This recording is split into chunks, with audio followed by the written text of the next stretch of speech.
Says it's streaming live on YouTube. I have that come up too. As we're streaming live. It says we're streaming live. Yes, it Yeah. does. We're live. Go ahead. Good morning and welcome to the regular meeting of council, which is Wednesday, February 1st, 2023 at 9 a.m. I want to say a special welcome to everyone that's on Zoom and on YouTube and to the members of council and staff that's in the chambers this morning. With that, I will call the meeting to order at 9:15 a.m. I will ask Carla to do roll call. Mayor LaValle, Here. Councillor Collins, Here. Councillor Florent, Here. Councillor Kuyak, here, Councillor Pijon, Here. Councillor Rodnick, Here. Councillor Sydock, Here. Thank you. I will do the land acknowledgement now. We acknowledge that we are gathered on the unceded traditional territory of the Algonquin Anishinaabe people, especially the Madawaskarini people of the Madawaska River. We further acknowledge that the Algonquin people have been stewards of this land since time immemorial, and we strive to treat the land, along with the flora and fauna it supports, the people, their customs and traditions, with honor and respect. Today, this area is home to people of all walks of life, and we acknowledge the shared opportunities and responsibilities to live, work, and survive within this beautiful territory. She regrets all my relations. We'll move to the agenda. There is an amendment to the agenda, if I may. Under new business, it says Castleham update. That's District Social Services Board update that I will give. So with that, I will ask for an adoption of the agenda, and I will look for a mover and a seconder. I'll move it, but I want to point out that the Castle Home update is on the agenda already. There is no. There's no Castle Home update. Okay. Okay. Thanks. it should be DSAB. Yeah. I'll make that motion. It's been moved by Councillor Florent and seconded by I'll Councillor second. Kuyak. Carla, Moved by Councillor Florent, seconded by Councillor Kuyak, that council for the corporation of the township of South Algonquin adopts the agenda as circulated and amended for the regular council meeting of February 1st, 2023. it's been moved and seconded. Any discussion? Seeing none, all in favor?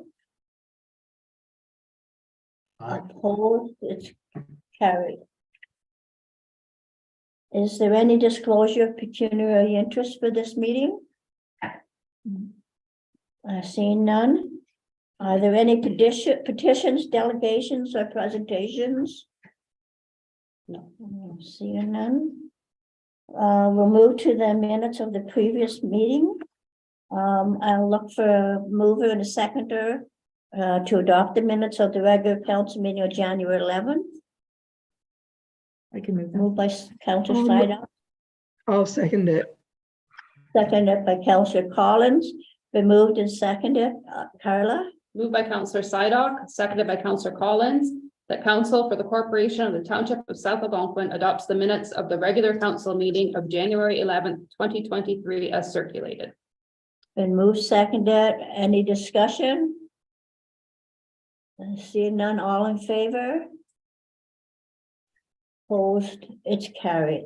And we'll move on to committee staff and council reports. I'm going to ask, do we want to do committee first or can we do staff first? Everyone okay if I go to the staff reports first? Sure.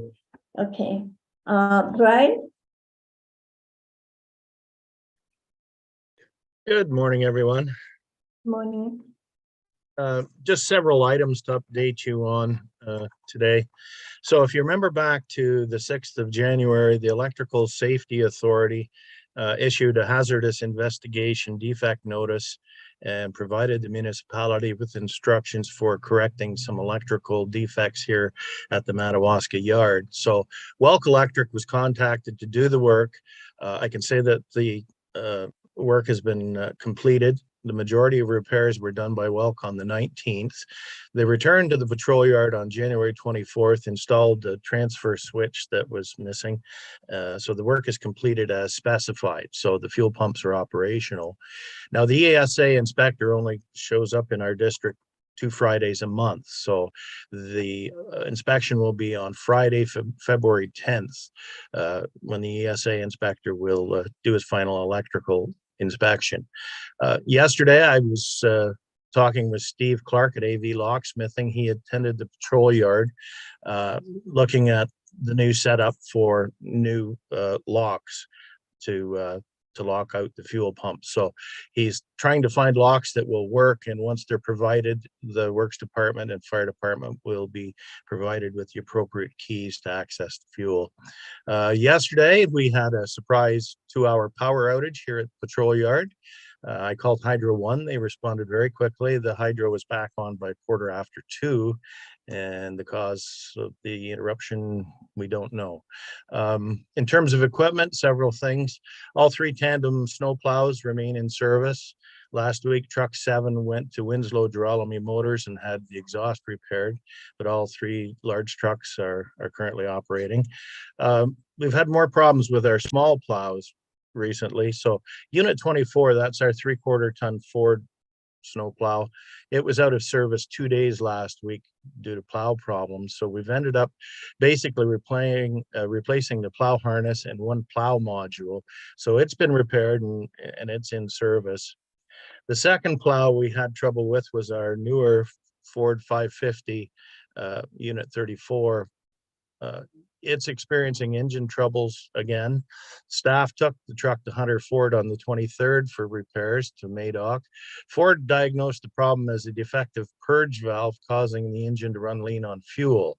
So the valve was replaced under warranty, and then we returned the truck to Madawaska. So since it come back, it's continued to have the same persistent engine problem. So it's back in Madoc as of the 30th, and currently it's out of service. I'm just waiting to hear back what else they might have found that can be corrected in a timely manner. So for now, unit 34 is out of service.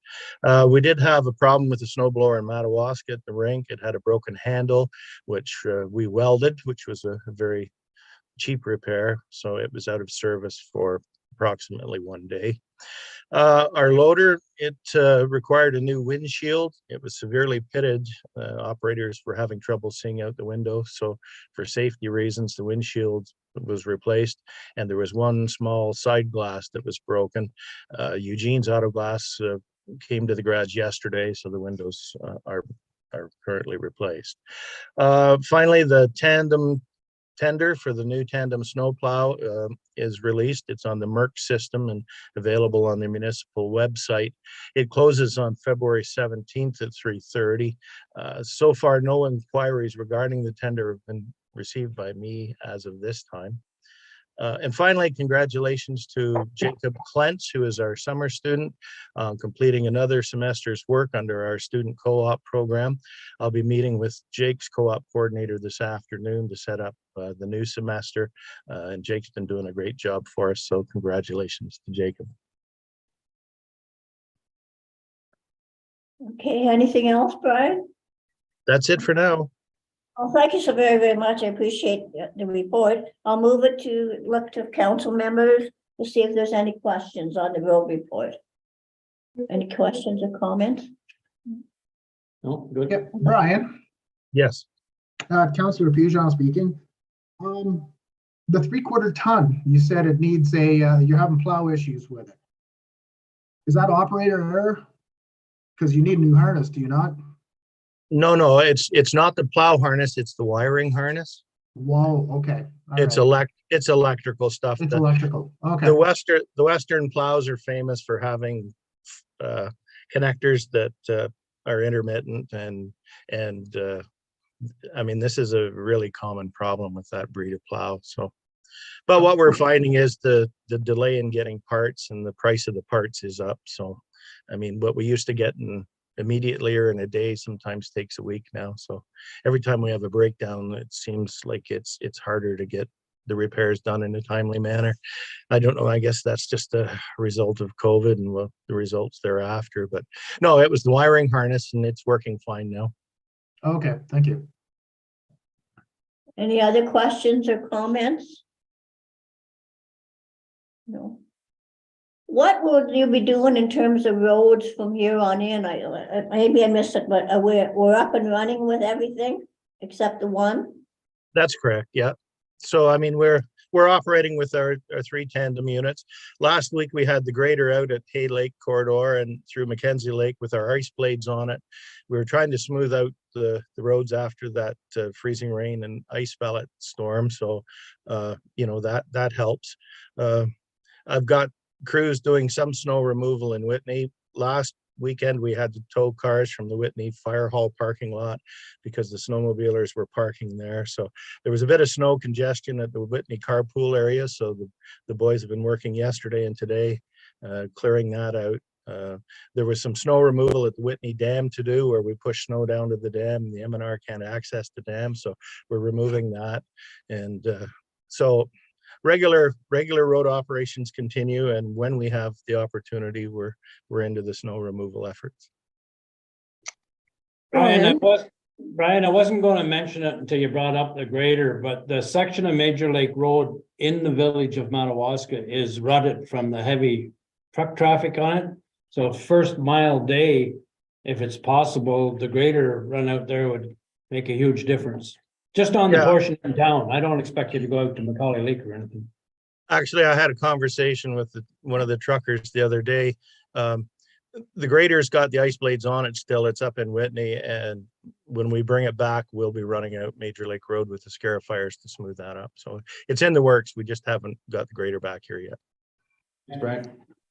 Brian, can you update us on the dump attendant at Whitney, please, the situation there? Okay, so we put out the job report there for people to apply for the position. The last 3 dump days, I've had the Madawaska rink attendant acting as the Whitney landfill attendant, and it seems to be going quite well. So that's on a trial basis, and that seems to be working all right. He'll be at the dump then today. From 1 till 4. So on a temporary basis, that's helped me out with staffing, that the rink attendant has picked up the staff, and he was willing to work the extra hours. So far that has worked well.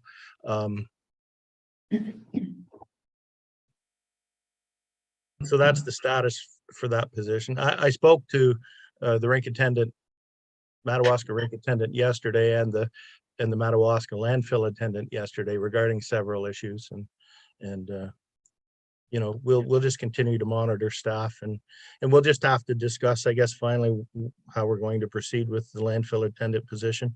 If we just move the gentleman into it, or how you want to proceed, we'll discuss.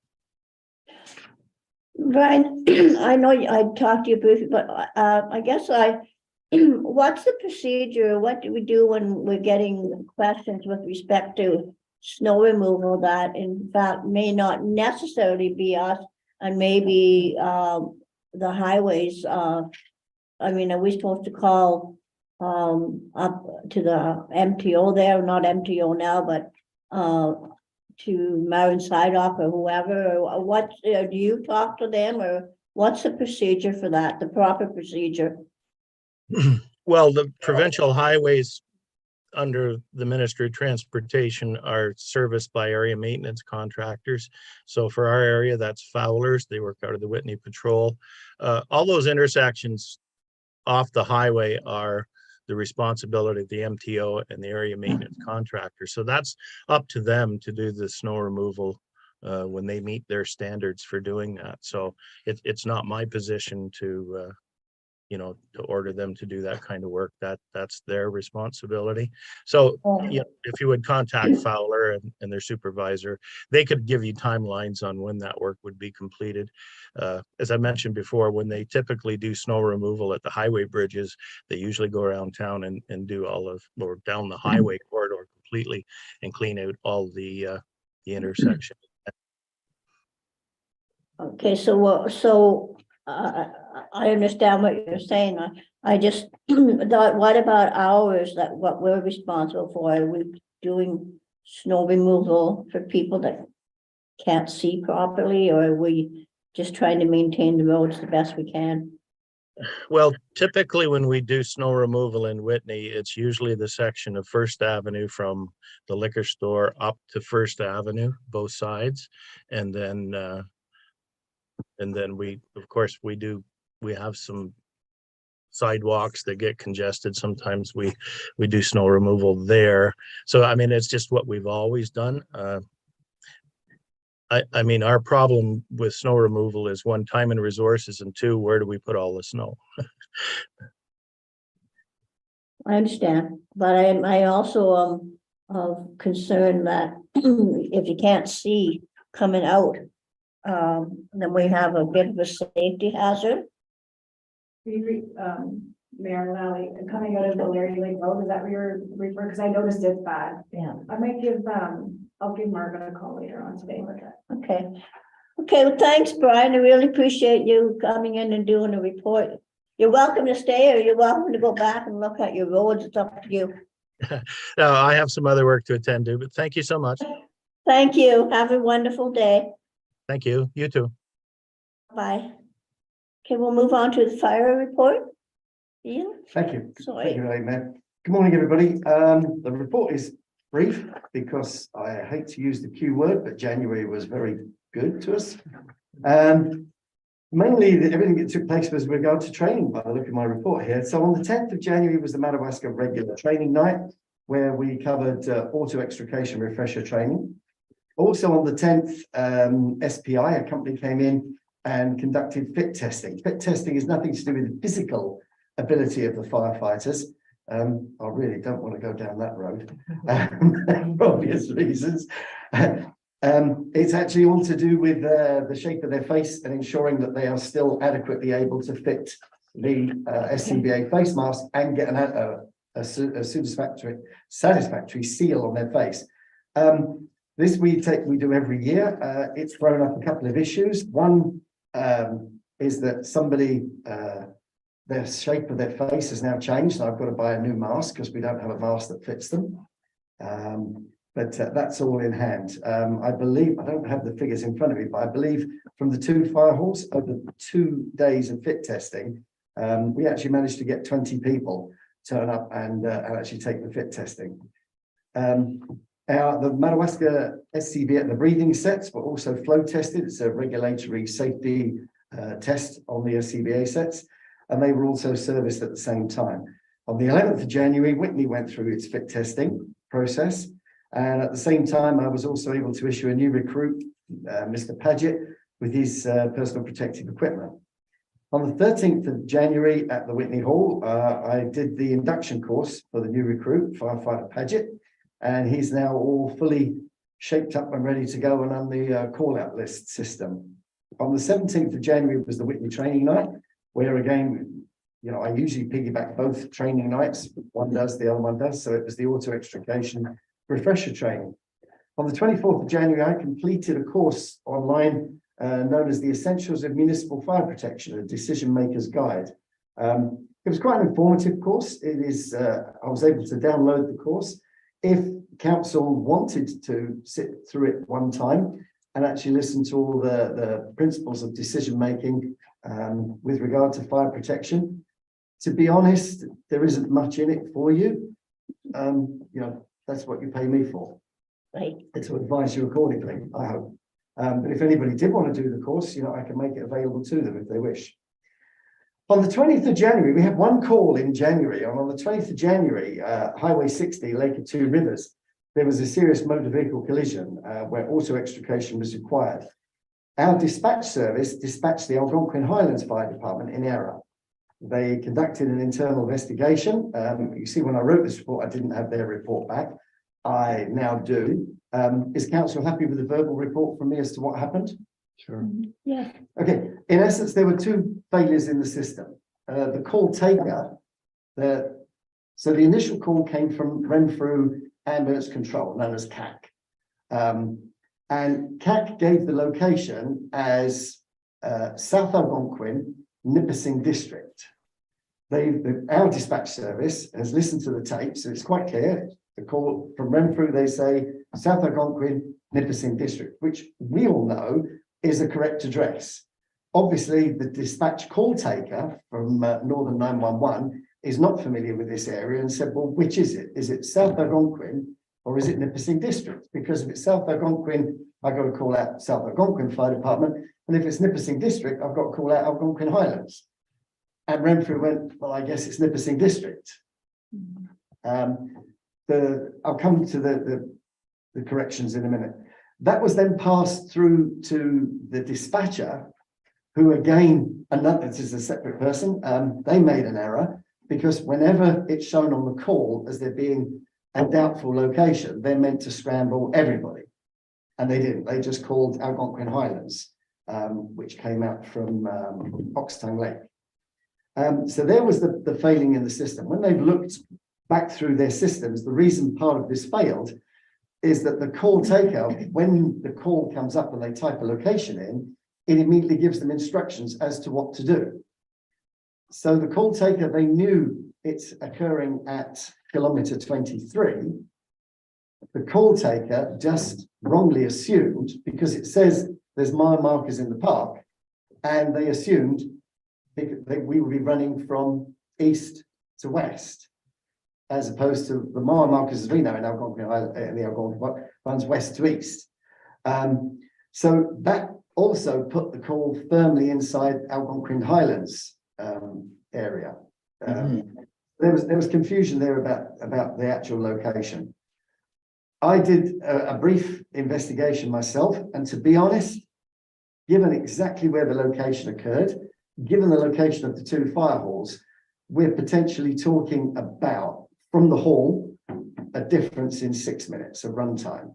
how much? 6 minutes. 6 minutes. 6 minutes difference Okay, from the staff leaving the hall. Obviously, we have a response time from the staff receiving the call to get to the hall to then dispatch and be on the road. But the journey time between the two halls, 6 minutes. The call also, I mean, I gave it to you in abbreviated form, but it actually came, there were two professional firefighters on scene as it happened. And the call initially came in as one person VSA, vital signs absent. And as we know, that it was a fatal accident. So I don't believe that this error caused any delay in the service that person would have received. I don't think it would have changed the outcome at all had it been Whitney that was dispatched as opposed to Algonquin Highlands that was dispatched, or Oxtongue Lake Fire Hall.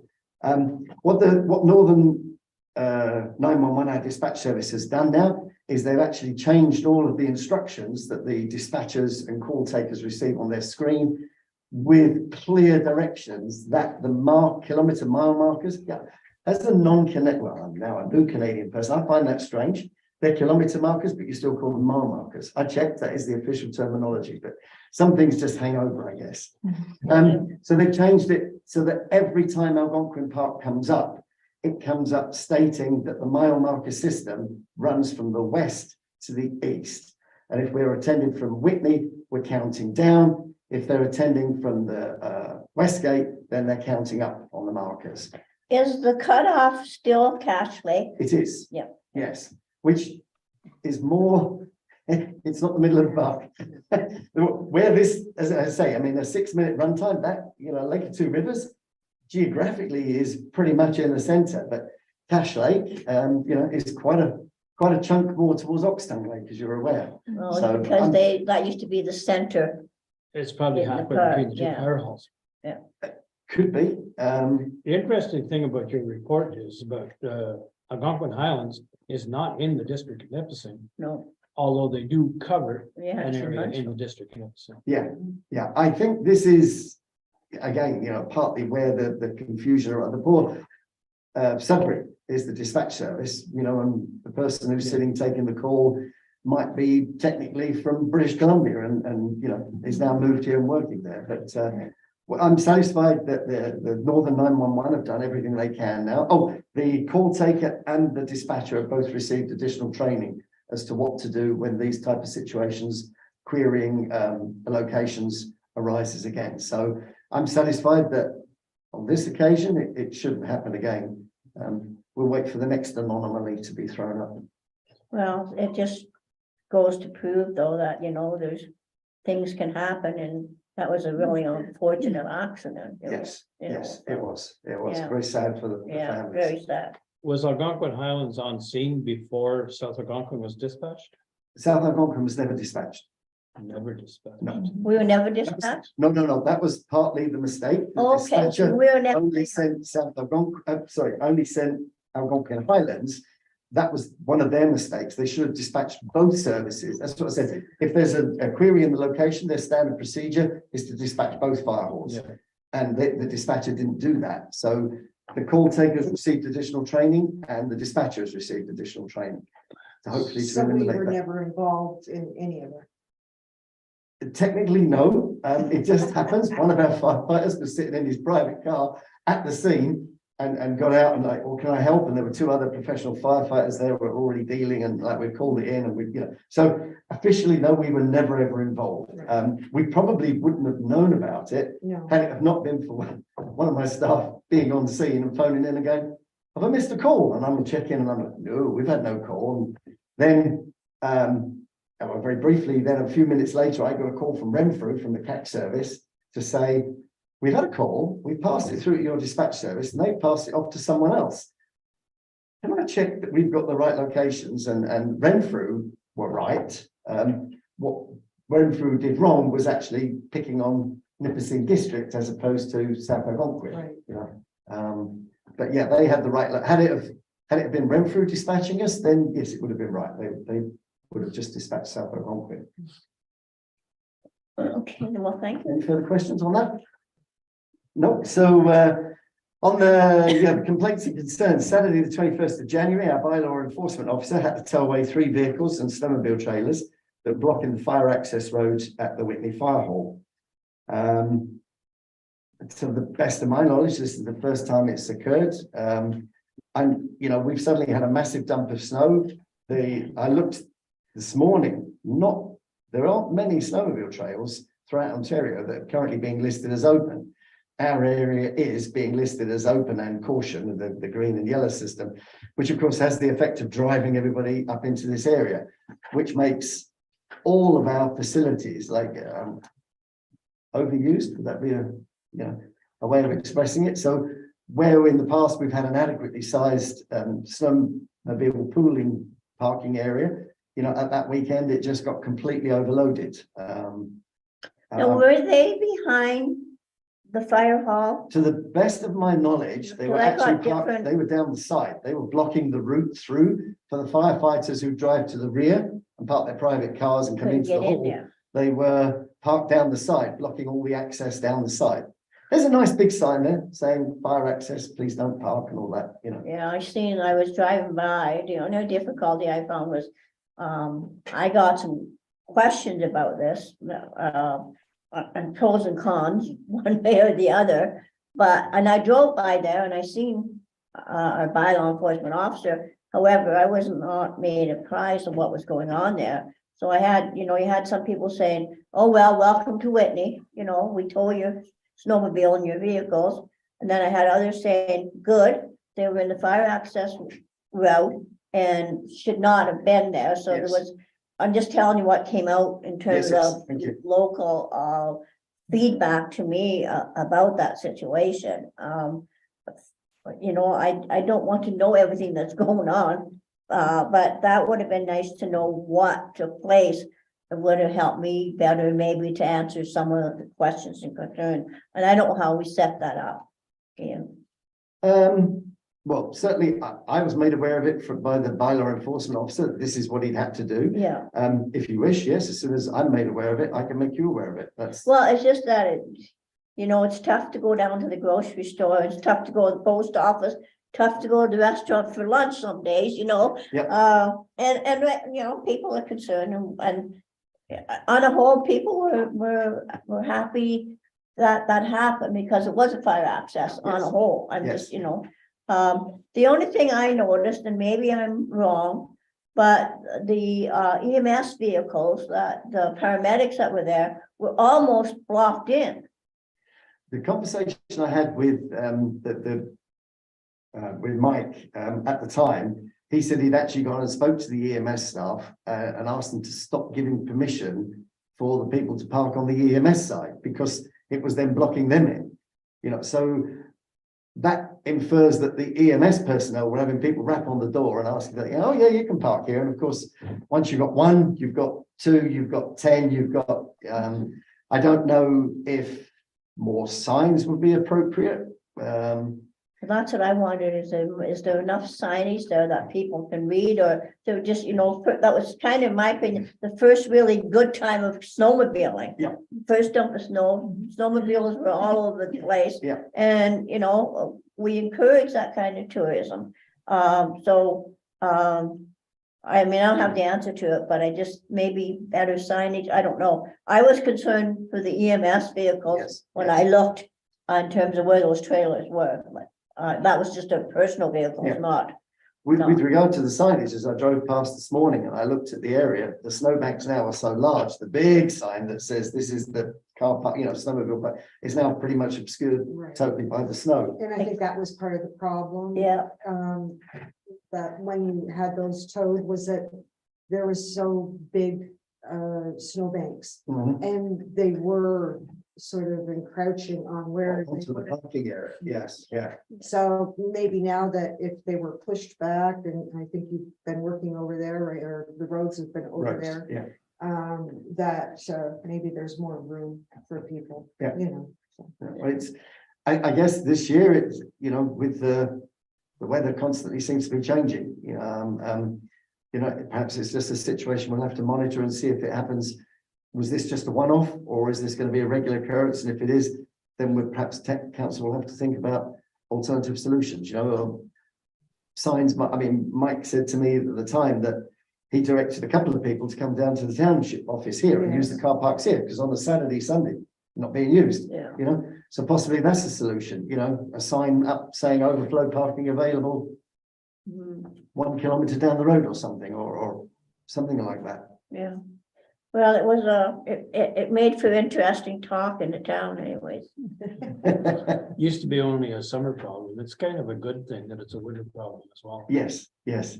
So with the summer, I mean, yes, overflow parking is an ongoing problem. At least we don't have the snow in the way. You know, we've got the maximum area that we Yeah. possibly can. Yeah. Or direct them down to Madawaska. The car park there wasn't full. Moving on, so upcoming events on the 9th of February, I have a firefighter at Madawaska who's starting his instructor's course. You'll remember from previous reports that he did have a course that was a couple of months ago, but unfortunately due to medical issues, he was unable to complete that course. And so I've signed him up for a new course, go back over. They wouldn't let him finish the one he'd started because he'd missed chunks of it. But and then just for the note for the calendar, the 22nd and 23rd of April is the earliest date I can now get for the first aid CPR and AED course that I mentioned at the last meeting. The instructor himself is incredibly busy, and that's the earliest he can do. Under the final item of correspondence, another, on the 11th and 12th of January, the breathing apparatus compressor at Whitney received its annual service. It turned out to be a very, very long and drawn out process, because eventually they traced a fault to a safety mechanism on the door.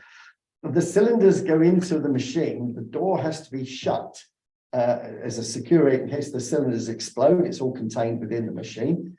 And the door had a safety mechanism on it, but if the door wasn't shut properly, it wouldn't allow any air through. That was the problem, and it took the poor technician 2 days to trace that. It was allowing some air through, not all the air through. We could charge our tanks to 3,300 psi, not 4,400 psi.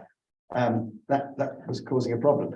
They eventually traced it to the door mechanism, and in consultation with myself, it was decided to take that out of the system and have it repaired and then run with a system where there was no safety mechanism on it. I had a phone call yesterday from SPI to say that they've now spoken to the manufacturers of that machine that we call it the fill system. Obviously we bought it used. The machine is now obsolete. It's not a problem with regard to the part because they said we've never fitted that part to our machines. It would appear to be somebody in the past as an aftermarket or an afterthought added this safety system into the system that wasn't technically required. So in consultation with SPI, I've said I'm happy for the switch to remain out of service.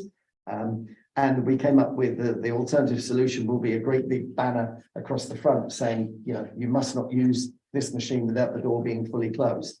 I can't see, it's an incredibly heavy door. And when you close it, the big safety bar that comes down on it, you know, I cannot see anybody for any reason wanting to try and use it with the door open. It restricts the space in the room and everything else. So I'm happy that correctly labeled, you know, the machine will be safe and secure. It was never designed to have that safety switch put on it anyway. So initially. Yep, and they're coming back on the 15th of February because of the problems with the actual fill system. They were not able to do the flow testing on the Whitney breathing sets. So they're coming back on the 15th of February to complete that service and flow testing of the Whitney CBA stuff. That concludes my report. If any councillors have any questions. I just wanted to go back to one item. It's on the 25th of February, you put Deputy Chief John Stubbs retired. Oh, yes, sorry, yes. I'm That's because I'm wondering, working from my draft. that's okay, that's okay. I'm wondering, if you could prepare a letter for my signature and council signature, thanking him for his service. Certainly, yes. John's been there quite a while and has Yes. done a good, remarkable job. I've been speaking to Carla about exactly that and also having a framed certificate of service Wonderful. For him. Okay, thank you. Any questions or comments from councillors? Actually, I have signed up to do that essentials of the municipal fire protection on the 7th. Okay, yeah. If you felt that it wasn't required, then I would say, great, I have a free day. It basically just runs through levels of service, what councils can be looking at. It's mainly from my side of it. It's informative if you want to do it. It's an online course. You just sit there and the two people speak to you. It's a webinar type course. Yes. You can do a question and answer session online. You can pose your questions and they will cover them at the end, and then they send an email later on a couple of days later saying, you know, these were the questions if anybody couldn't hear them, and these are the answers, and yada yada yada yada. So it's about 2 hours of your time. Fair And enough. there's a break in the middle for a natural break. Okay. I'll see what happens. Anything else? Are you going to have a replacement in place by the 25th for John Stubbs? Possibly. I have approached someone and they've said they are considering the other options, and they'll let me know. I will be chasing it. Now we're into the new month with regard to replacing. I certainly do want to have a replacement. You know, my idea of the structure of the fire department is there'll be a chief sitting at the top who does this and the reports and budgets and everything else. But the actual 2 fire halls run by deputy chiefs. Exactly what I do. Yeah. So that's it was suggested to me. Perhaps I wanted to slim it down a bit. No, that's not. I don't think an efficient way with the geographical locations and the 2 fire halls and everything else. I think a local person from the local team running the hall, you know, and knowing their staff and the calls and the geographic locations is the best way forward. Absolutely.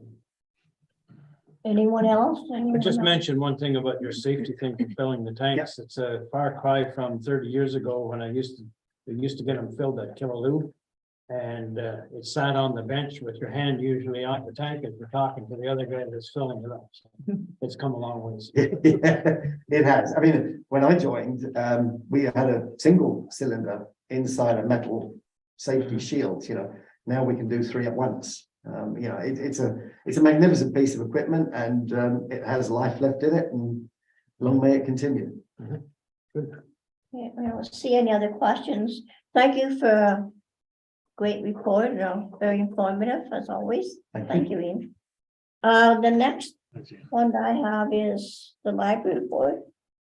My understanding, I got an email from Charlene. Unfortunately, she can't make it. So I guess I'll see if there's any questions or concerns or anything. Laura, do you have anything you want to add here or? No, have to sign off? I attended the meeting via Zoom because of the weather that day or that night. Just went over a few things. It's all in the report.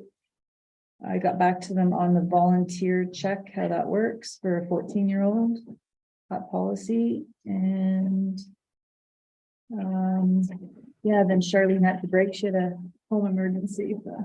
Okay, thank you. Well, I just want to add that the presentation that was done on the Algonquin history went very well. We had good comments, good feedback from it with Christine McCray. And my understanding is that there's the second kind of part of it, March 6th. So got a good write-up in the paper, which is always good for our township.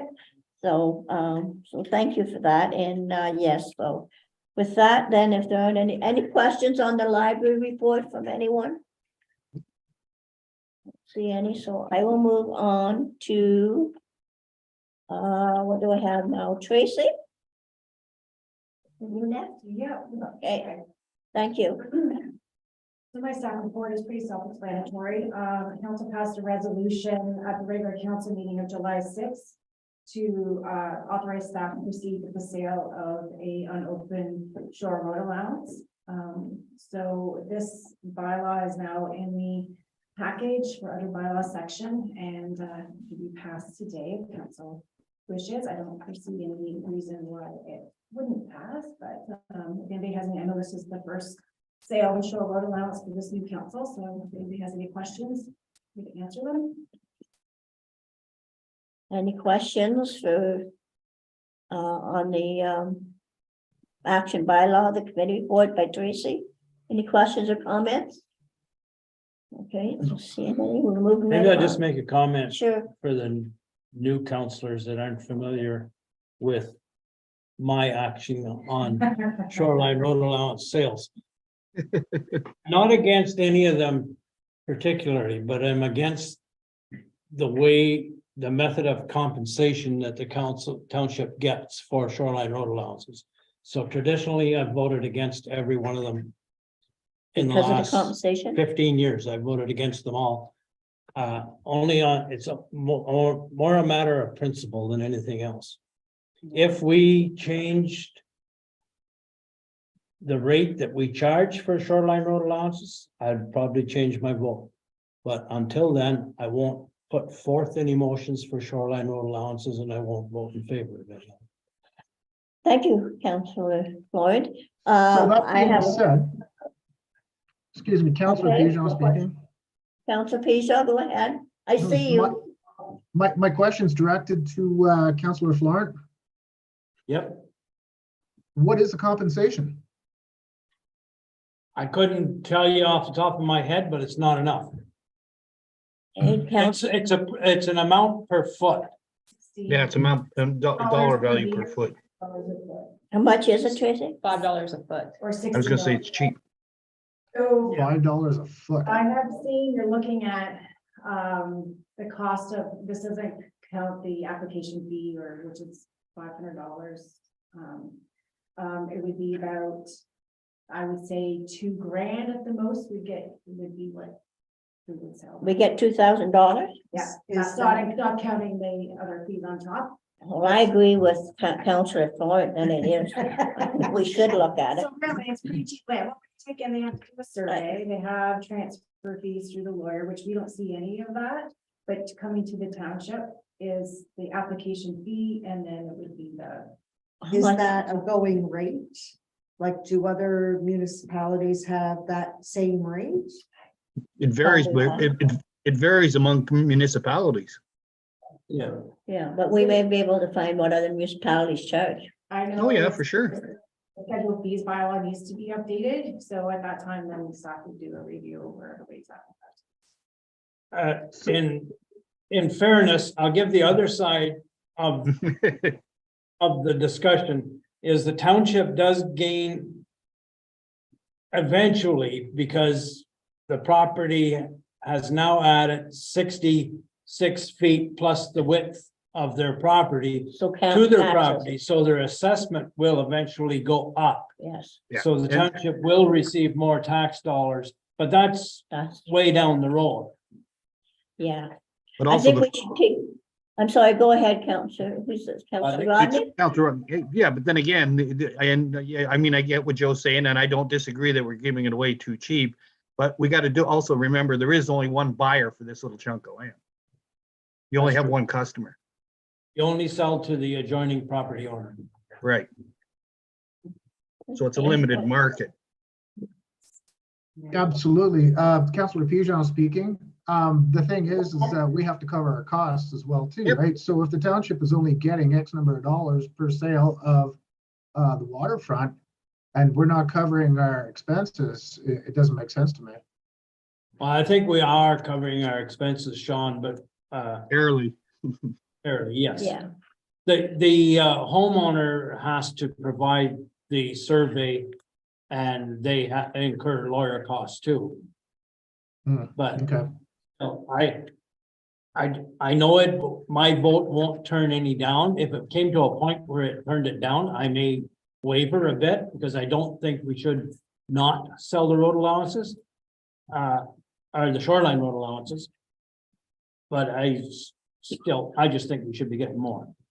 well, I agree with you. So I think it's something that we should look at. And so we'll make a note of that and bring it back maybe to. Absolutely. Adjoining townships. I agree.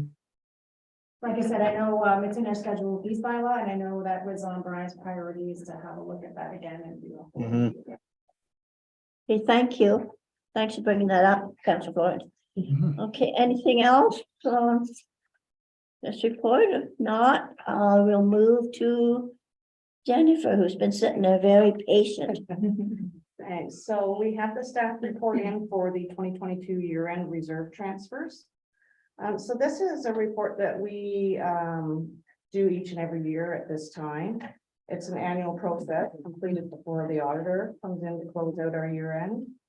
Our audit is scheduled for the week of February 27th. It'll have 2 to 3 days of in-person, and the remainder of the week would be completed off-site by the auditor. They will at that point detail the reserve and reserve fund balances during the presentation to council, which we are presuming will be in April. I'm not sure if you've got any questions directly relating to any of the transfers. A lot of these transfers had been detailed in the 2022 budget and approved by council. These are the final numbers that are coming out after the spending has occurred. So I'm not sure if anybody has any direct questions to anything specific in there. Any direct questions from members of council on this? On the reserves? Nope. Okay, seeing none, go, anything else, Jennifer? Yeah, so we have a budget meeting that will be postponed. So February 15th is a proposed budget presentation. We are postponing that till March 15th. There will be no meeting on February 15th. No finance meeting. No finance. Oh, I didn't think there was anything. The committee of adjustment is. Oh, okay, sorry, I didn't realize. So we postponed that. We're waiting on a couple of key amounts to come to us. VSAB and Castle Home levy amounts are 2 of the main ones. And we also are awaiting some of the quotes we have been requested prior to year end. So there's some of the capital projects. So March 15th, we think will work out a little bit better. We'll be a little more prepared to come in for that. So what do we do with this? We have 2 meetings then? On the Committee of 15th, adjustment. just committee of adjustment. Okay, can we do the 2? Pardon? We can do the 2? On the March 15th. Oh, March Yes. 15th, yes. Yes, sorry. okay. Yeah. Okay, so Yeah, put we'll- March 15th in your calendars? No, Yeah, for the budget meeting, but the The Committee of Adjustment is February 15th. Yeah, February. and then we end up having another one in March. Okay, I thought we had two on March 15th. All right, thank you. Well, we may. You will. Don't worry, I'll find one. Yeah. Any questions for Jennifer's report? And maybe I'll just speak to the interim tax bylaw that will Please be do. coming up. I didn't do a report for that, but I'd like to give a couple comments. Thanks. So this bylaw is completed annually at the end of the year. Council approval is required in order for us to proceed with the interim billing process in March. The Municipal Act dictates that we are allowed to bill 50% of the previous year taxes. And because at this point, we don't have the 2023 tax rate set, we use 2022 tax rates multiplied by the 2023 assessed values that come in through MPAC. Just a little more information about it. There'll be 2 installments to this to the March billing. So March 31st and May 31st are their due dates. And just a kind of a heads up that we'll have the final billing bylaw come to council June or July, so that we can proceed with the final taxation in the first week of August. So this March 15th meeting has no bearing on the interim tax bills that are going to go out. No, So that's right. we're yeah. still moving ahead. That's going to That's happen. the current practice for municipalities, with exception to the larger centers. I think we have a motion today for the interim, don't we? Yes, I didn't put in a staff report, so I just thought I'd speak a little Yeah. bit to it before the bylaw came up, but I'm not sure if anybody had any questions about that, or we can address them when we get to the bylaw section. Any questions? Well, we're an easy group today. Yes. Okay, We see, used to do the interim billing in 2 consecutive months, and probably 6-7 years ago, we changed it to putting a month in between. There was numerous reasons that we did that. for, but it seems to work better. yeah, because people that I've talked, some people said to me, well, we're budgeting, getting ready for our tax bills that come in March, so I thought, okay. And so, people really watch, so. Yeah, they've gotten to know the So- system here and. Whenever we make any change, it causes a lot of confusion and things, so I think we're go ahead with the way we've done it. If it works, why should we try to fix it? I don't Yeah, think. people have really become accustomed to those Yeah. dates, and they are the same each and every year, so that makes it easy for everyone. Okay, well, I think that concludes the staff reports. With that, then I'll move back to committee reports. We have committee reports on here. Any committee reports in our? There's this one from the chair of MNL Rec. It's an annual statement. That one okay, Joe? Yeah, there's nothing. I just, for recreation, there's no real report because of the timing of our last meeting, because the council meeting was postponed. I give the report from the last recreation meeting at the last council meeting. There hasn't been one. Just maybe mention that there was a great turnout for the bridge reopening in Madawaska that was kind of hosted by the recreation committee. And as far as the budgeting, I think my wife Sharon, the secretary treasurer of that committee, and our janitor that's in charge there are meeting with a painter this morning Yes. to get a price on the painting for the budget. Okay, well, thank you. Okay, then if there aren't any more committee reports, I'll move on to council reports. Are there any reports from members of council? Council wants to know. Any hands up there? I can't see. I need Looks better quiet. glasses, I guess. Did I hear someone? I guess I'll just say a few words about the Whitney Rec Committee. They did meet mid-January. We're due to meet again next week. It's up and running again, which is nice to see. I'll have more information for you as we go forward. Lori and I are going to tag team again and have a meeting the 16th of February in regards to downtown or Whitney beautification. And we've probably put posters out today, if not today, tomorrow. And we'll start working on a plan. Our main plan this year will be to get some flowers, whether or not planters, baskets, etc., maybe banners that could be used where the veteran banners were. Anyways, that's our hope, and hopefully we'll see a lot of people out and some good ideas. Great, thank you. Any questions, comments? Any other reports? Okay. Any business arising from the minutes? Nothing. Okay, I think there was one. go ahead, Counselor. Yeah, It was in regards to the works supervisor position. There had been no time specified when we spoke about reviewing of that whole works department and the outcome. Not sure if that was just missed or if I missed it. But we should probably have some type of a time commitment, right? We could wait another 6 months and still not have anything. okay, And I speak to that because Brian spoke to me with that. I believe when he returns, he's going to do a review and then he's going to address it once he gets back. that was my understanding, where our CEO was off on his honeymoon. And we've made a conscious decision to try not to bother him. So, as soon as he returns, so, Councillor, we will move on, we'll be moving on that. Sort of alluded to that, there would be a group to look at that. And again, I would assume that's human resources, so. Yeah. Sharon would be involved. Yes. Sharon, you'll be, I'm sure, Sandra, you'll be part of that, eh? I always call you Sharon. Sharon. Councillor Collins, you'll be part of.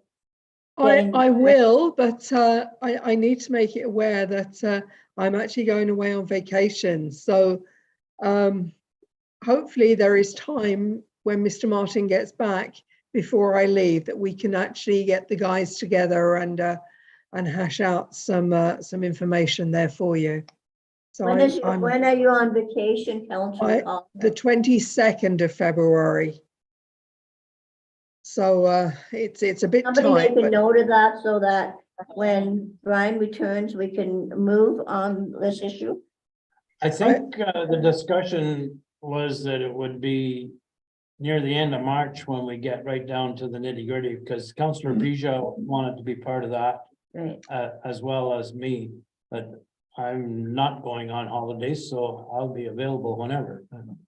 I think looking, Brian Acne seems to have his handle on snow clearing and all the jobs that are running out of the workshop at the moment. He seems to have handled that absolutely impeccably, and we have to take it. You know, he needs praise for that.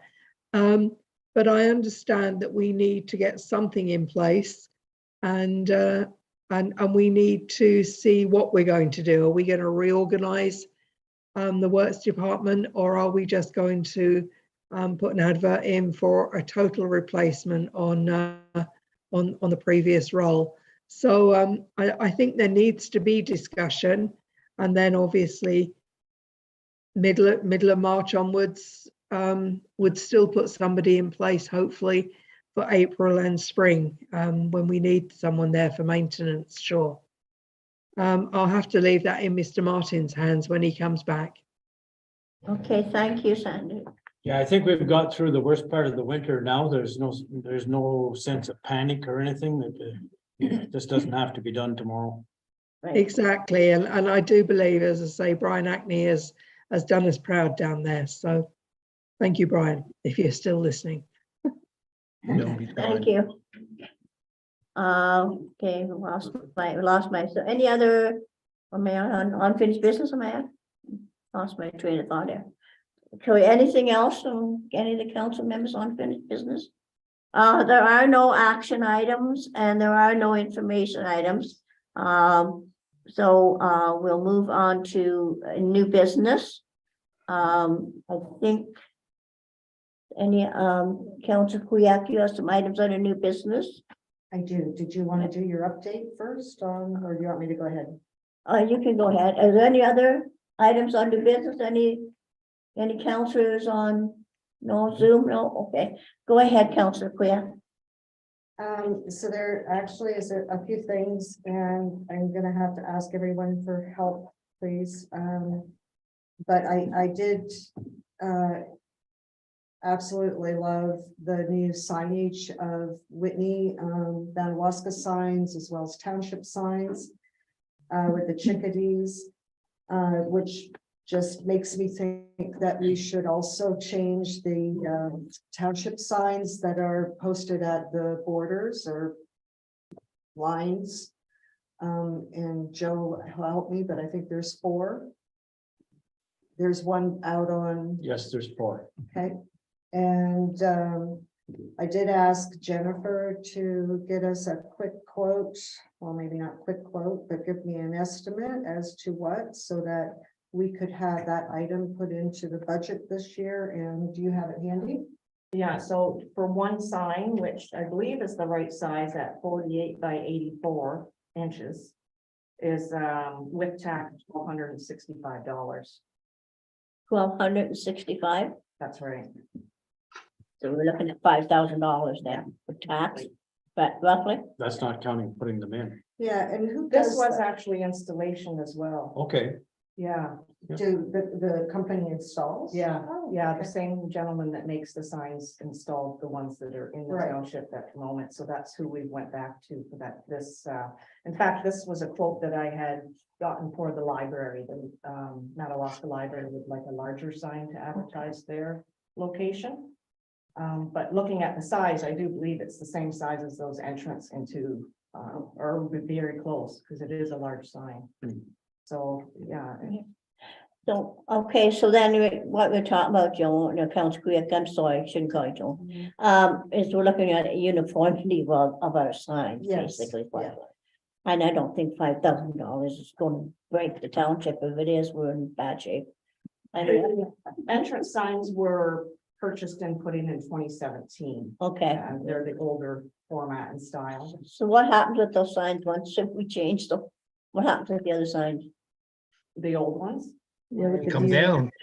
Yeah, Come down and yeah. carry, like, I don't know whether we keep Yeah, I them. don't imagine we would be putting them up anywhere because No, it wouldn't okay. follow then that branding plan. I'm not sure initially with that grant that we used to purchase these signs, I'm assuming because it had been it was only a couple of years prior that we had put those entrance signs up. Was probably the thought was to, let them To be a deteriorate little bit longer, and okay. then replace as Yeah. needed, but We I. can't use any money out of our infrastructure fund there. I would have to look into that, but.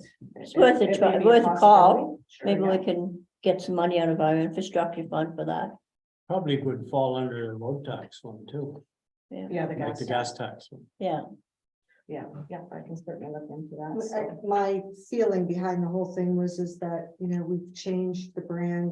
I think it's been well received. They look spectacular when you see them compared to others. And it would just be nice to have that consistent. okay. Vision. Any other comments on that or? Just before we move on, just because I'm a contrarian, I hate those new signs. Especially the ones that the posts are made to look like birch bark. They look like they're dirty, they look like they're falling apart. You love them or hate them. I hate the chickadees. I didn't vote in favor of it when we went that route. How much did it cost us then? It was done under that Good. grant program. It didn't actually cost the taxpayers anything, Okay, but if you delve into the history of why the whole reason for chickadees, okay. We're Notice. constant, always. Councillor Collins, you had a comment? I do. I don't know whether or not the fire chief is still present or whether he has left. he's laughing. He's left. He has left, right. With regards to the entrance to the township signs, I know that and I believe he has put it in his budget, he wants new burn notices put at those 4 positions as well. Because he said someone can drive into our township and never ever see a burn notice, whether or not it's daytime burning or evening burning or even a burning ban. And he believes that the 4 areas where the entrance into our township signs would be a better place for the burn notices to be erected, either part of this sign or in the same location or underneath these signs. And I wonder if the project can be looked at with those burn notices incorporated into the design or added on at the same time. Because the burn notice for Whitney is at the community centre. Well, the rest of Whitney don't see that unless they drive along Hay Creek Road. The one in Madawaska is at the community centre and can't be seen from anywhere on Highway 60. And I believe the other one on the 523, that it's at the back of Cross Lake area. And unless you're looking into the woods, you wouldn't see that one either. I'm not sure where the one is on the 127, but probably equally obscure. So signage and the 4 signs for burn notices as well to be erected, I think would be the way forward. Does anyone have any more of an idea about that? Are you suggesting they be put where the welcome to Whitney signs are? Is that what you're saying? No, Yes. Township of South Algonquin signs. I mean, yeah. The South Algonquin signs, absolutely. And other townships, as we travel around the province, seem to do that. So they're very, very prominent as you are driving and welcome to South Algonquin. Hey, there's a burn ban or there's a night burn only. And at least people are made very aware as they come into the township what the situation is. Who looks after these signs? Fire chief. Fire chief does? Yes, they send a team out or he goes out himself and moves them from daytime burning to nighttime burning or a burning ban. So they need to be seen by people coming into the township for sure. And where they are at the moment, they are not seen. People don't see them. Do we have any idea what those cost? I don't know. I just know that he was putting it as part of his budget to purchase them. But I think from the point of view, if we're going to go ahead and change those signs to incorporate the burn notices in the same location would be a good project to go ahead. I'd like to make a comment. Okay, go ahead. Councillor Pigeon speaking. I think relocation of our existing signs would probably be adequate. Mackenzie Lake Road, for instance, has 2 burn signs, 2 burn indicators, one coming from the north, one coming from the south. They're visible, but anybody that is on the 127 corridor, that lives on the 127 corridor, which there's not very many people, mind you, nobody really pays attention because they don't see the signs. There's burn signs as well too on McCrae Hay Lake Road. There's burn signs there as well too. So to save a little bit of money, why don't we just relocate some of these signs? Okay, thank you, Councillor. Okay, anyone else comments? Okay, so I don't know where we go with this because I don't have a dollar figure or Perhaps anything. we, during the budgeting process, we could have this discussion with Ian to see if there's something. We'll make a note of that and I'm sure Ian will bring it back in his fire report. Because we're not going to do those signs right away. Okay, is that okay, Councillor Collins, Councillor Pigeon? Yes, absolutely. Like I said, it's something that take into consideration because we've already have the signs. So if they are relocated to places where everybody can see them, we're going to be saving money. I do know that the MTO charge rental on the ground when you've got signage on Highway 60, Highway 523 and Highway 127 on numbered roads. So I thought incorporating them into the signs welcome to South Algonquin would save on the rental, on a double rental of that costing for the MTO. But maybe they don't charge the township as they used to charge private business. I'm not sure of that. So So thank you for that. Believe they do. I don't think they would charge, but I don't know, things may have changed, but I think that it's to their best interest and everything. They had signs before on fire hazards, etc. Well, I think it's a conversation we can have with MTO. I'm not against having those signs, but where the present locations are is great because it targets the people that are on that road. Like as Councillor Pijot pointed out, it targets the people at Hay Lake, the people at Mackenzie Lake. There's one at Allen Lake. There's one at Cross Lake. Those are the people that traditionally have fires. Cottages. I think we're targeting the right people, but I'm not against. I wouldn't like to see any of those signs moved. I'd like them to stay exactly where they are, but maybe 4 additional signs, one at each entrance into the township. So they all be the same. All exactly the same, yeah. Okay, that's okay. But it does create more signs for somebody to look after, because every time the conditions change, the Well, yeah, signs have that's to my change. concern. But I'm Yeah. sure if the fire chief is in favor of this, he's taken on the role that he's going to look after it. Well, he won't be here all the time. Okay, when he goes on vacation, it'll be you, Councilor. No, I meant that that the fire chief will resign at some time. Oh, okay, and the side, Somebody will take his place, and yeah, it's just another duty that would be passed on. okay, point taken. So do we need a motion or anything, or that's discussion enough and we're good to go on to the next? I think if we discuss it in the budget, then we pass the budget, that's the That's motion. motion, okay, fair enough. You had some other items, Councilor? I did, sorry about this, guys, No. but looked and have spoken again to a few people in regards to property standards. I know that's a hot topic and Joe's laughing already. But maybe I would suggest that go to the next admin, meeting, which I don't know when that is, but I would suggest that we have another one and that be put on the agenda, Okay. Noted, eh? Okay. as well as the strategic plan. I've been doing a little bit of reviewing.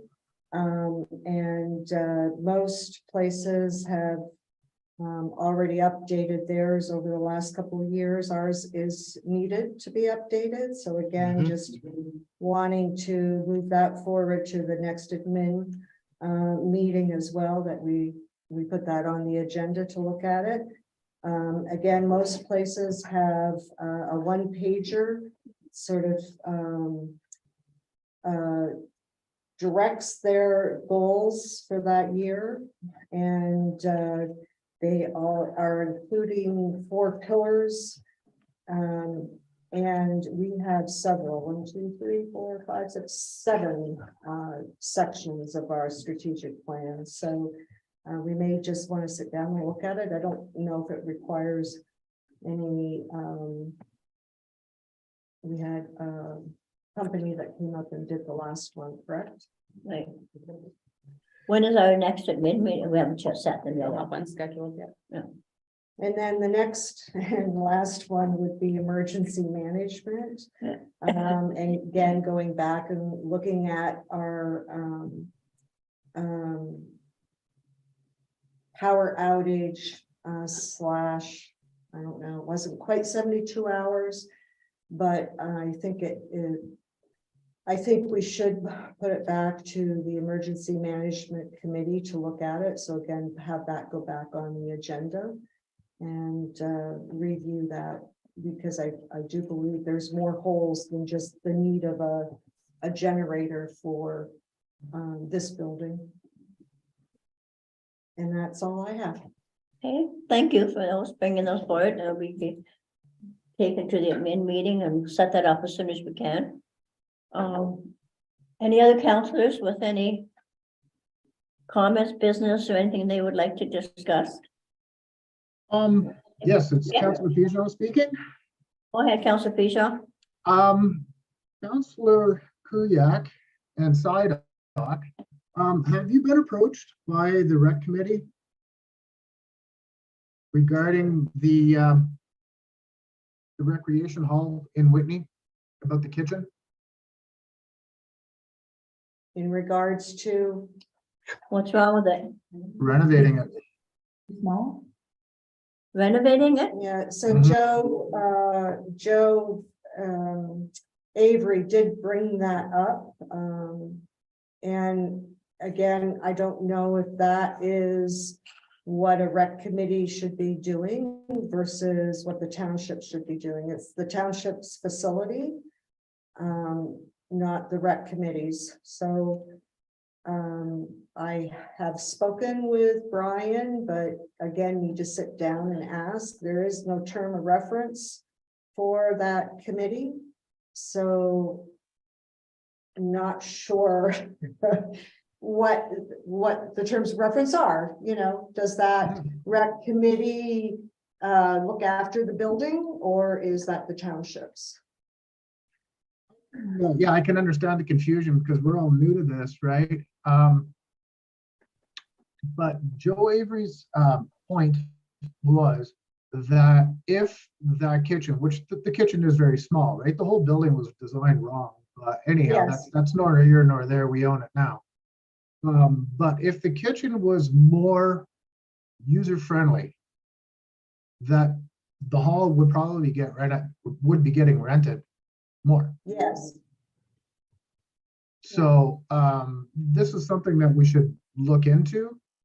The other thing that was brought to my attention as well too is, and this is all getting back to raise the roof.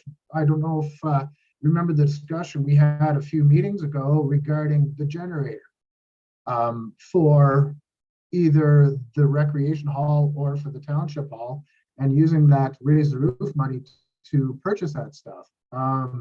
So what Joe was speaking of was maybe contacting the people that did donate the money to raise the roof and put that money towards redoing the kitchen.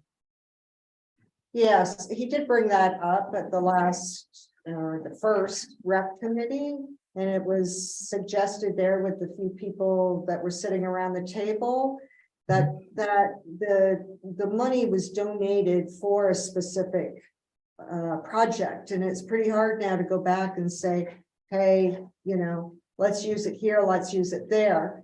So I think what we were going to do the next meeting was come back with 4 or 5 different items and put a nice letter out to the community to say, you know, we're not going to be able to do the roof. It's just way too much. And here are different other areas in which we might use that money. What are your thoughts? And have the community have some input into where that is going, where that money is going to go. Like a survey? Yeah. Mhm. And that should hopefully come out in the next couple months, because I believe the money is tied up, and Jennifer, you might be able to tell me if I'm wrong, tied up until July. So we have to absolutely do something in July with it. It's in an investment. Yes. Yeah. So it will roll over in July. So if Yeah. we wanted to do some projects, then we'd have to be mindful of the date. Further to that same discussion, I was approached by a former staff member and a current volunteer suggesting that a separate building be built to house the Zamboni, and that where the Zamboni is currently housed be renovated along with the kitchen to make the kitchen that much bigger. And again, with the same point that it would be more conducive to hall rental and more use. So at some point, there has to be a discussion.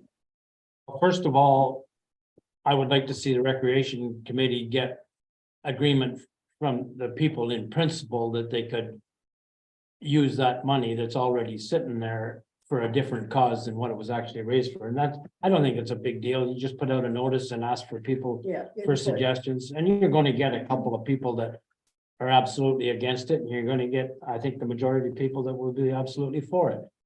At some point, you gotta bite the bullet and make a decision.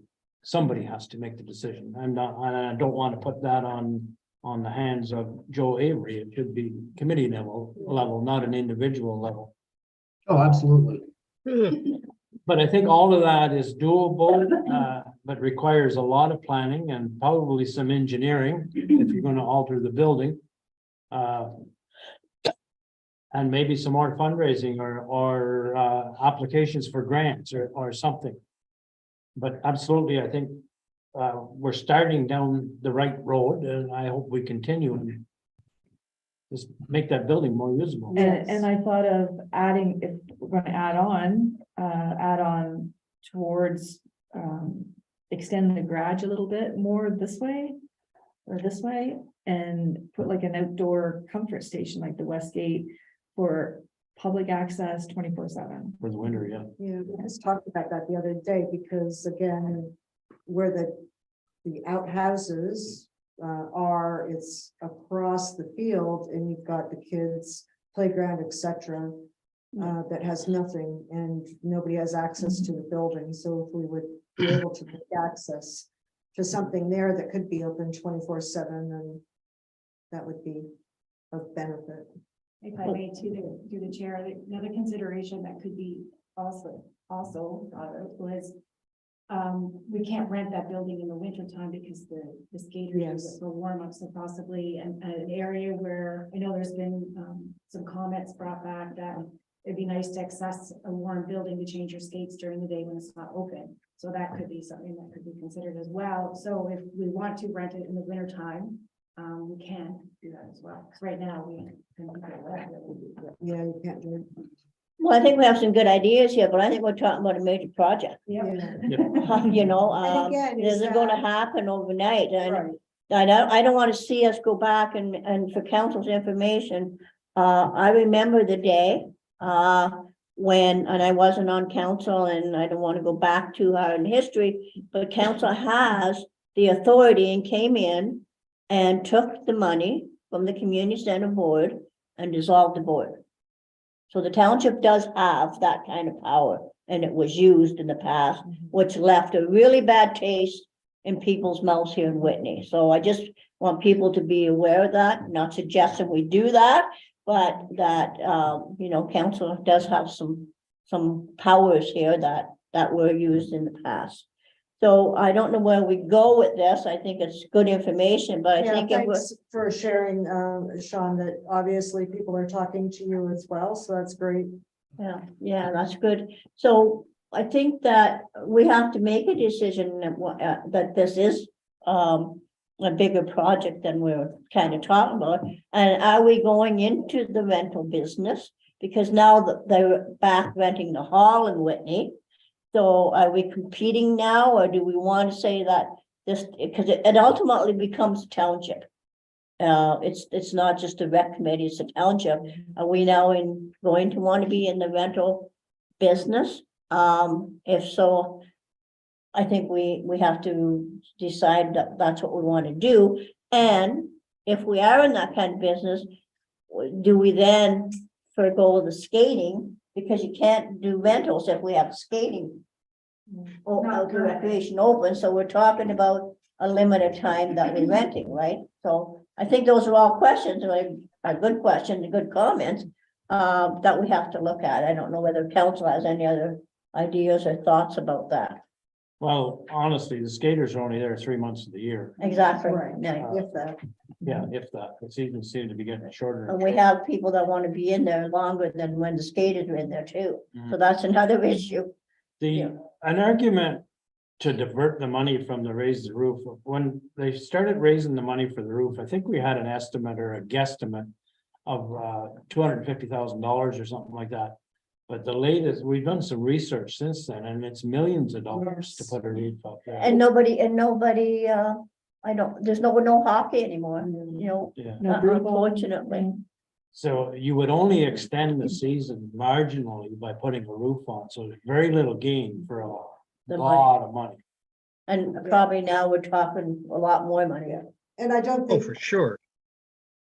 I think people understand that. I think so too. And so now the question is, where do you use it? If anybody is ever up in the North Bay area, at Calendar exit, when you're coming down the old Highway 17, that's the one that you turn off at, you can go to Corbeil, and then it goes up and turns dead ends on Lakeshore by the casino. Okay, But there's a road in there, and it's called the Bill Barber Arena. Bill Barber is a local Calendar boy that played in the National Hockey League.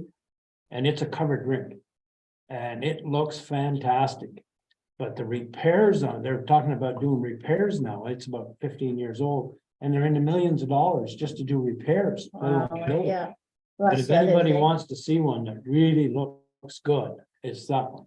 The roof covers like 10 meters out past the rink boards on both sides. Wow. Yeah, it's a beautiful facility, that's for sure, but expensive, very expensive. Yeah, it's all made out of laminated beams and, oh, it's Eesh. nice. There's another one at Coal Hill. It's done a little bit cheaper and it's not very effective because you also have to watch the alignment of the roof with the sun, or the alignment of the rink with the sun. And sometimes you can put a huge roof on there, it doesn't do any good at all. The sun, because in the wintertime, the sun is lower in the sky. And if it's open on the south end, the sun's coming in anyways. Okay. Any other comments? I definitely think, this is Councillor Pigeon speaking again. This is something definitely that we can't forget about, and I think we should put this on moving forward. Let's move forward with this, I think. Are you talking, I think it'll be discussed probably at the rec meeting. So we, Mhm. yeah, it won't be lost, Councillor Pigeon. Okay, thank you. I'm sure you'll bring it forward too. Yes. Okay, okay. Any other things from the council members? Oh. I just have one, I'll be quick with this. It's instead of a Castle Home updating, it's actually a District Social Services Admin Board update. In terms of Castle Home, we can't do anything right now, and I've been asked to go to a meeting with respect to Castle Home, which we can't because of the situation we're in terms of an agreement. So I'm not going to a Castle Home meeting. So I just want to make that very clear. In terms of the District Social Services, I met with the new chair of DSAP, and he advised me that I was talking to him about the whole housing situation. And he advised me that DSAP would give us some help in terms of talking to the Central Mortgage and Housing people about maybe helping us do a usage in terms of what we want in terms of housing here in the township of South Algonquin. So I think Brian had set up to get us a quote on a company that would come in and do that. But I did speak to Brian about that before he left, that I wanted to have this meeting with the new chair, Mark King, and see what they could help this township with. So I don't know whether you got a quote. No, it's not coming till. Okay, so there's apparently a quote coming in from the company to do that Brian had spoke to. But my feeling would be because I sit on the DSAP board, to keep moving this issue forward and talking to the chair about getting somebody from Central Margin Housing to come in and try to help us in getting a report. I told the chair that we know what we want here, but they need something in writing saying this is what the township of South Algonquin needs are. So if they want that, then I'm a believer that they will and can help us with that situation. And Councillor Kuyak and Councillor Sydock did meet the chair of the board. And I did do well, I'll just leave that there and see if there's any questions with respect to this update. No questions? I do, just, did you say, just so that I understand that you have put out a quote for a company to come in and do a needs assessment? Is that what you just said? Brian, our CEO suggested that? spoke to someone because we were bringing to Brian, Right, the CEO, our concerns about housing and we're not moving on it. right, So he did contact a company okay, and the company came back and said, we will provide you with what it would cost for somebody to come in and do a needs analysis for us. Okay. Yes, so that quote was supposed to come in yesterday. No, it's not going till next week. Oh. Or until when I told the contact that next week would be fine because Brian's not back anyway.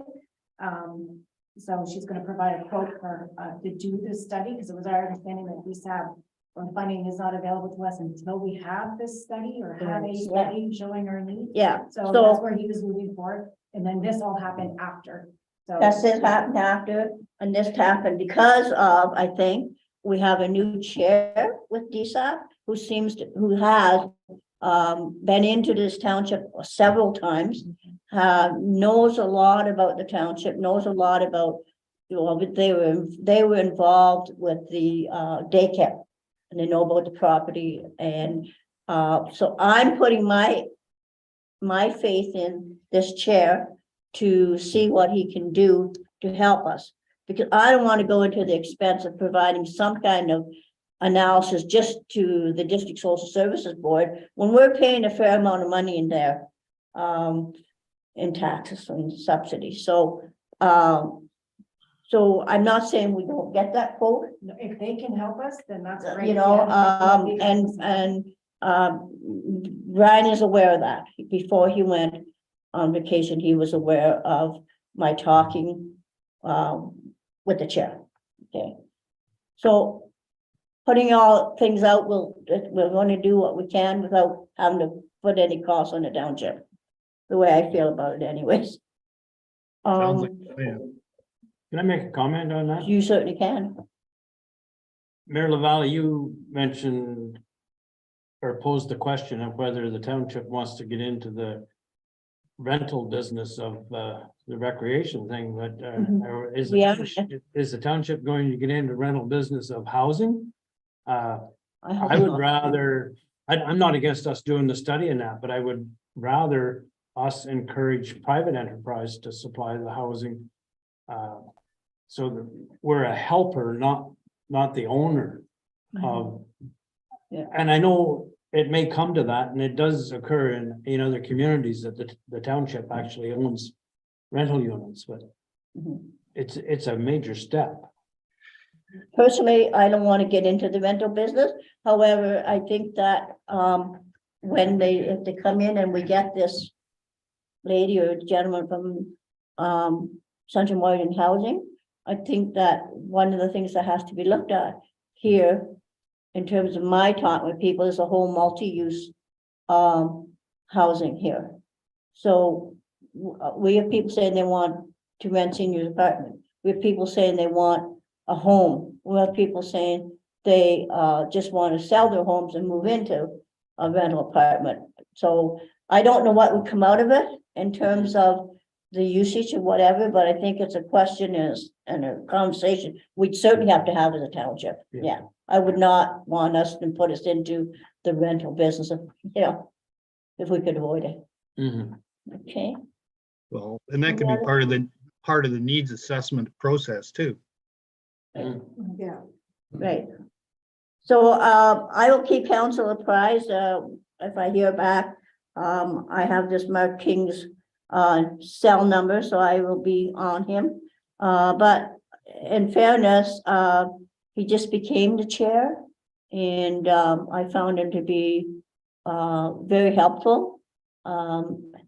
We did a couple presentations on behalf of, in my opinion, North Bay to some associate ministers about the transitional housing up there. And my concern was, I don't mind helping them with, because they have a problem up in North Bay, but I'm also very conscious of the fact that what do we do here in South Algonquin? Should we have someone that's homeless on the street, and how do we deal with that? So I don't think that, and I made this quite clear, that we're not going to be sending people up to North Bay to housing, so transitional housing. So anyways, that was also part of our meeting in Toronto, that we did all of this. So. Okay, the only other thing I have under new business, I think was, I guess it becomes a budget item, is one of the reporters from the Valley Gazette did an article in the paper. I thought that, I know that we didn't pay for it, but it was about the business and it was about the township minutes. And I received from people within this township support and saying how they really liked getting that in the paper, that they could read it because they can't go online. We have that same issue where, you know, many of our seniors don't have computers, they're not online, and they get the paper. So I felt that we should, I guess we'd have to talk to the other papers, but get a quote in terms of putting our minutes in the paper. So Jennifer and I had a discussion about that, and we kind of think it wouldn't be more than what, a couple $1,000. Yeah, well, we were talking at that time, it would be a couple $100 per ad, so. Yeah.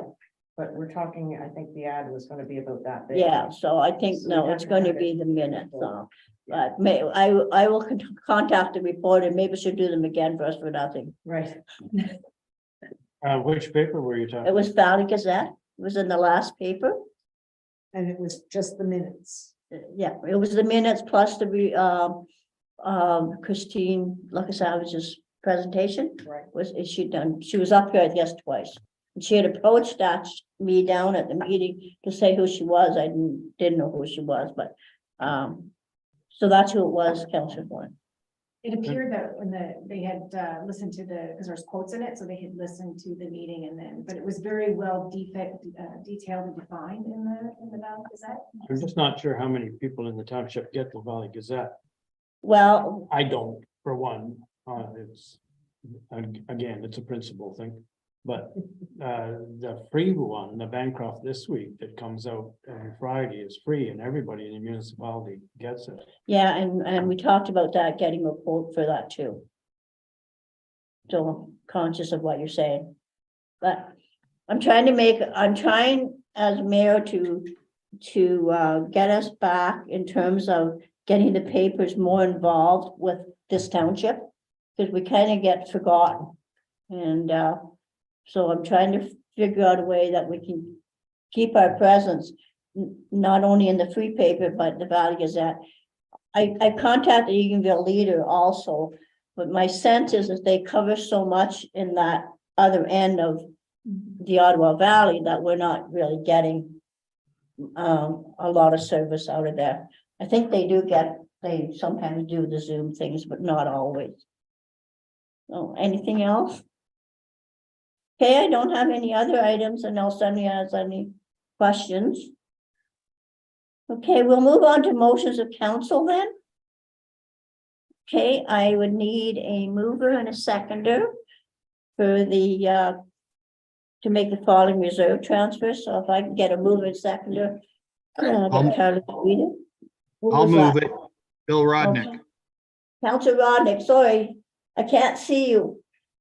Moved by Councillor Rodnick, seconded by Councillor Florent.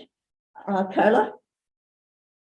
Moved by Councillor Rodnick, seconded by Councillor Florent, that council for the corporation of the Township of South Algonquin authorizes the CAO clerk treasurer effective December 31st, 2022 to make the following reserve transfers.